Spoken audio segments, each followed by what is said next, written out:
I'm delighted to be with Jonathan from myflexbox, and we have something in common, Jonathan. Yeah, we do. What do you think it is?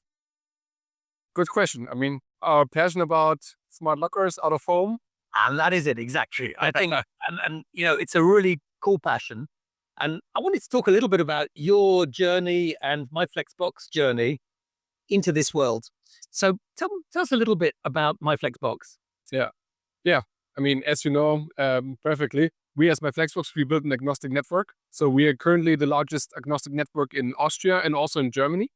And we started out with the simple fact that we saw, okay, the out-of-home market is like this smart locker, or let's say the parcel volume market becomes really difficult for cities. So the parcel volume is growing and growing. So we have like 7-8% growth rate per year, but the cities aren't growing fast enough. Like, you're not going to have enough streets. The streets are not growing 6-7%. The parking lots are not growing 6-7%. And we saw that, especially for Austria, there must be a different solution. And in Austria, like, we're still lagging behind. Like, we're not in Eastern Europe style, but we saw, okay, with smart lockers in an agnostic vehicle, we can really put some dent into it and really help the carriers to build better out home networks. Something you didn't share, but I know a little about your company because we were involved in the due diligence, but it was a really cool beginning because it was actually a city, from what I remember, Salzburg, that started off because they were very forward thinking and they said, we want to help support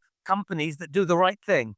So that's a little bit of something not many people maybe know. Yeah, that's true. So that was really special about our case, that we had our main investor is the energy provider of the city of Salzburg. And they also had the mobility sector. We're also responsible for the mobility or public mobility of Salzburg. And that was really the case, to show them, see, it's actually a mobility problem for the city, and we can help to solve it by really building an agnostic network. And the Salzburg AG in the back, they gave us also the trust to approach, for example, DPD and the carriers, but also to have enough trust for the location partners like Lidl and the big ones, to really tell them, see, we're not expert in the field, but we're going to be able to build a network, and we can think long term as an energy provider on our back. So any cities that are watching, you have an opportunity to change the world for the better, working with companies like myflexbox. But listen, moving forward, tell me something. What led you to decide that, hey, lockers are the thing that we want to do? What was the background there? Other than the fact that Salzburg wanted something efficient and clean. At the beginning, I was at Salzburg AG. I was responsible for mobility projects and products.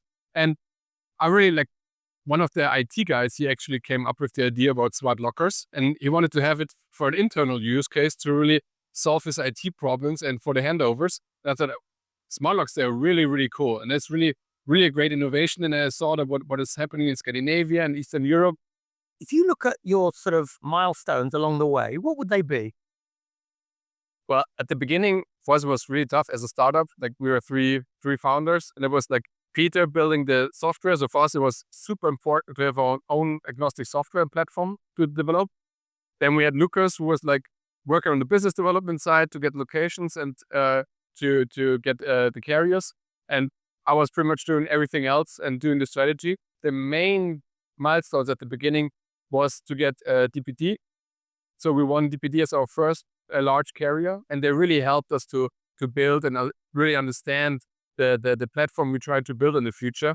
And the second large milestone was really to convince Lidl to roll out with us nationwide in Austria, which then helped us to attract GLS and UPS and FedEx and DHL Express.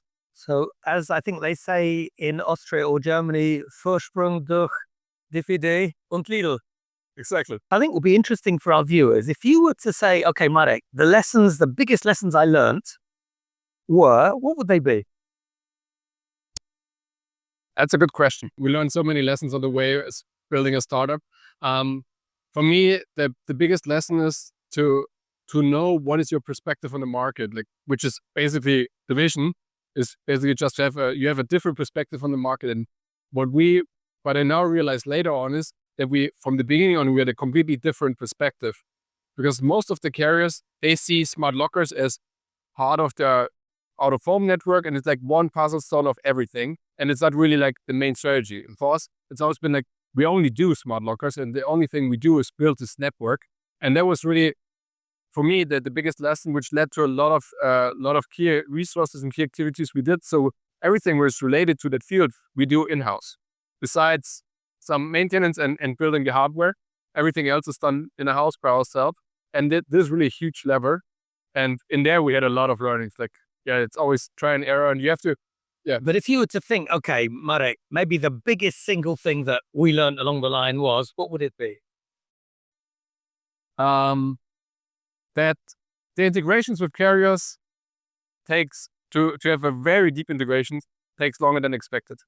Yeah, and that actually makes a lot of sense because one of my learnings is, and you remember we were talking earlier about it, integration and time to integrate is really one of the biggest challenges in making it happen. Talking about ARKA, what made you choose ARKA as a supplier for your next generation locker? Yeah. So ARKA, when we started out with ARKA, our main problem was that we saw the whole next gen movement. Back then it was still the Bluetooth based next gens. And we said, okay, we need to find our way. That's really cool. It's like, yeah, in terms of building locations and also in eco-environmentally, it's really great. And our issue was that since we're an agnostic network, we need like a full featured hardware and not just like something which runs on a Bluetooth based app. And back then there was nothing on the market. Like there was literally no hardware which could really support it. And then, yeah, we were super happy when we got the introduction to ARKA and to Medlution, because they were really the first ones who really had a full functional next-gen locker with everything installed. And you get the best of both worlds because you get the peripherals that you really need, but with the flexibility of a solar and battery-powered machine. Exactly. If you look like at petrol gas station locations or at retail locations, like the flexibility you now have to really choose the perfect location, it's really awesome. Like back with a plug-in, the perfect location is like really nearby the building because you need some sort of electricity. Now you can really look for the perfect location on the whole parking lot, and it gives you a lot of operating freedom. And if you were to look at, because of course they're flexible, but how have they worked in practice? If you look at the experience so far with the solar powered lockers, how has it been? So we started with the first prototyping last year. So for us, it was really important in our prototyping phase to have one winter. So in Austria, we have kind of dark winters, and for us, that was super important to get everything right. And so we had also some features we wanted to have were a little bit special for us. So it took us like 1 year around to get the locker to a place where we say, okay, this is really our myflexbox locker. And then we went on a full rollout. So pretty much nowadays, most of the lockers we roll out are next-gen lockers. And we're doing really well. So it's really working great. And we haven't had any energy problems so far. Like we had minor other problems, of course, when you roll out a new hardware, which we didn't expect. But yeah, energy supply isn't one of them. And maybe then tell me, looking in the future, where do you see locker networks from your perspective evolving over the next few years? That is super interesting. I mean, when you see the market, I mean, better than me. If you look at different markets, like it's getting more and more crowded, and there's more. Some players become more open or try to be more cooperative. Others try to build more on their own. So it's really getting more diverse, I think. And in my perspective, we're going to reach some point where we see like the synergies, which are with all these networks involved. There will be some leverage in there to really lever all the different networks. I love the fact that you guys very early on started with the idea of being open. I think open is going to develop because open networks means many things to many people. Yeah. But I think we talked about that earlier. That's going to be really interesting. That's going to be one of the things that develop.